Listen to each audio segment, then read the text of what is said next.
नमस्कार, मी प्रियाज रेसिपी मराठीमध्ये तुमचे खूप खूप स्वागत। आज आपण झणझणीत असा पाटवडी रस्सा कसा बनवायचा हे पाहणार आहोत। या पाटवडीला मराठवाड्यात थापून वड्या असेही म्हणतात। याची टेस्ट भाकरी सोबत अप्रतिम लागते। तुम्ही पण ही रेसिपी नक्की ट्राय करा। चला तर मग सुरू करूया आज आपल्या रेसिपीला। सर्वात आधी मिक्सर मध्ये 4 ते 5 हिरव्या मिरच्या, 7-8 लसणाच्या पाकळ्या आता हे मिक्सर मधून वाटून घेऊ। अशा प्रकारे आपला ठेचा बनवून तयार आहे। आता एका कढईमध्ये 2 चमचे तेल गरम करून घेतले आहे। त्याच्यामध्ये जिरे घालून घेऊ। जिरे व्यवस्थित फुलले की यामध्ये हिरव्या मिरचीचा ठेचा घालून घेऊ। हा ठेचा तेलामध्ये व्यवस्थित परतून घ्यायचा।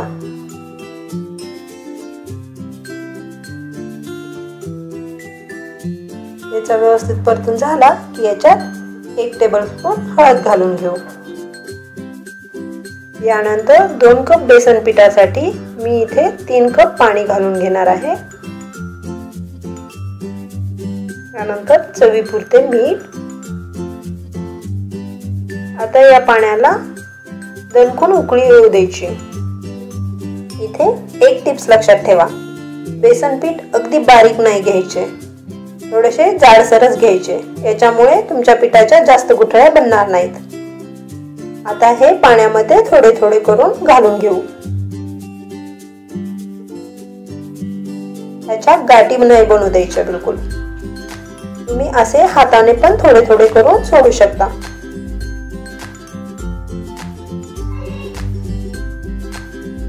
आणि हे सारखं हलवत राहायचं, याच्यामुळे आपल्या गुठळ्या बनणार नाहीत।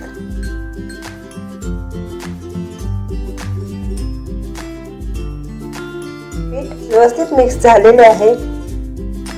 आता याच्यामध्ये थोडीशी चिरलेली कोथिंबीर घालून घेऊ आणि हे सर्व एकजीव करून घेऊ।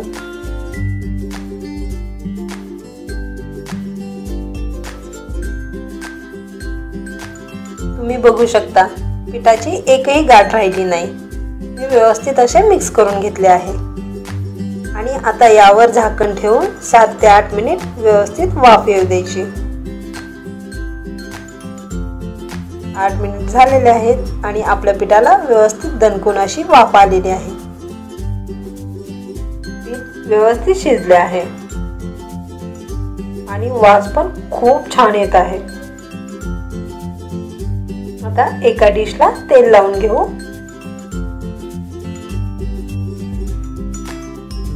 त्यावर हे पीठ घालून हे व्यवस्थित थापून घेऊ। याच्या वड्या थापून बनवल्या जातात, त्यामुळे याला थापून वडी असेही म्हणतात। आता हे व्यवस्थित थापून झाले की सुके किसलेले खोबरे घालून घेऊ।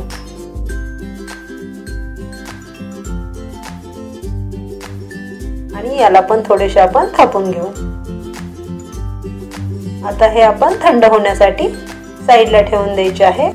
आता पाटवडीचा रस्सा बनवण्यासाठी सारण बनवून घेऊ। यासाठी इथे कढईमध्ये तेल गरम करून घेतले आहे। त्यामध्ये एक मोठा कांदा स्लाइस करून घेतला आहे, तो घालून घेऊ। कांद्याला चांगला सोनेरी कलर येईपर्यंत परतून घेऊ। कांद्याला सोनेरी कलर आला की यामध्ये सुके खोबरे किसून घेतले आहे ते घालून घेऊ आणि हे पण सोनेरी कलर येईपर्यंत परतून घेऊ। खोबऱ्याला पण सोनेरी कलर आलेला आहे। आता याच्यामध्ये एक टोमॅटो कट करून घेतले आहे ते घालून घेऊ। 7 ते 8 लसणाच्या पाकळ्या घालून घेऊ। तसेच अद्रकचे तुकडे घालून घेऊ आणि 2 चमचे पांढरे तीळ। आता हे सर्व 5 ते 6 मिनिट व्यवस्थित असे परतून घेऊ। तुम्ही बघू शकता आता तिळाला पण छान असा कलर आलेला आहे। आता हे थंड होण्यासाठी साईडला ठेवून देऊ। तोपर्यंत आपल्या वड्याचे काप करून घेऊ। तुम्हाला जर रोज रोज त्याच भाज्या खाऊन कंटाळा आला असेल अथवा काहीतरी वेगळं खाण्याची मन करत असेल तर ही भाजी तुम्ही नक्की ट्राय करा. खूप छान लागते आणि मी सांगितल्या पद्धतीनेच मेजरमेंट घ्या, म्हणजे तुमची वडी पण इतकीच परफेक्ट बनेल. आता वड्या कट करून झालेल्या आहे. आता आपण हे काढून घेऊ. आपले सारण पण थंड झाले आहे. आता ह्या मिक्सरच्या भांड्यात घालून व्यवस्थित असे वाटून घेऊ. इथे आपण जास्त पाण्याचा वापर नाही करायचा. पाणी जर जास्त वापरले तर हे तेलामध्ये जास्त उडले जाते. याच्यामध्ये थोडेसे पाणी घालून स्मूथ अशी पेस्ट बनवून घेऊ. आपली पेस्ट बनवून तयार आहे. आता एका पातेल्यामध्ये मी 2 चमचे तेल गरम करून घेतले आहे. त्यामध्ये 7 ते 8 लसणाच्या पाकळ्या ठेचून घेतल्या आहेत, त्या घालून घेऊ. तुम्ही ह्या मिक्सर मधून पण काढून घेऊ शकता. तसेच कढीपत्त्याचे पाने,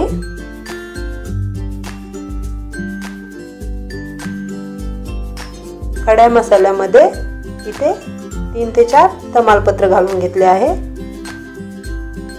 दालचिनीचे तुकडे आणि आता यामध्ये आपली पेस्ट घालून घेऊ.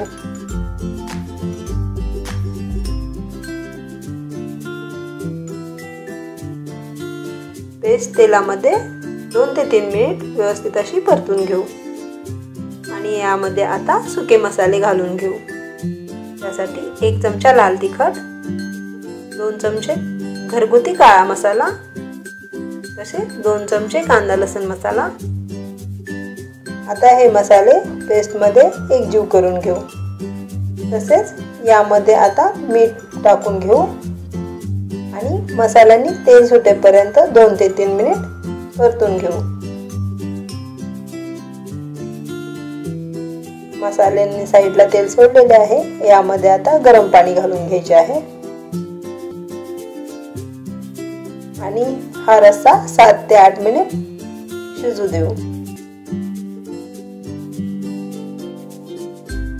तुम्ही बघू शकता हा रस्सा आपल्याला इतकाच पातळ ठेवायचा आहे, कारण आपण त्याच्यामध्ये ज्यावेळेस वड्या टाकून खातो ना त्यावेळेस हा ऑटोमॅटिक घट्ट होतो. वाव, तुम्ही बघू शकता रश्श्याला किती सुरेख कलर आला आहे. तसेच कटही खूप छान आला आहे.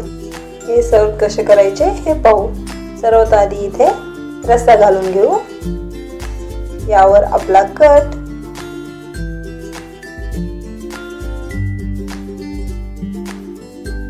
त्याच्यावरती थोडीशी कोथिंबीर, ज्वारीची भाकरी.